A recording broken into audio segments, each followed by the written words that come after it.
Hatu pidai ni em iba ngala krenten haki por kham shua jimut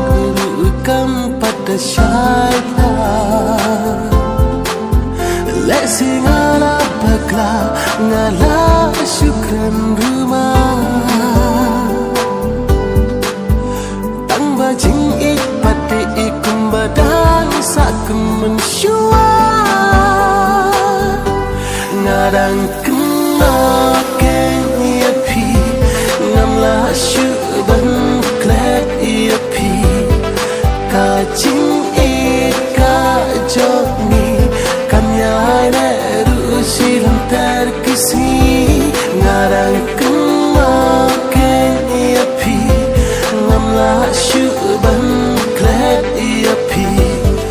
kajing ika jogni kanyai ne rusilam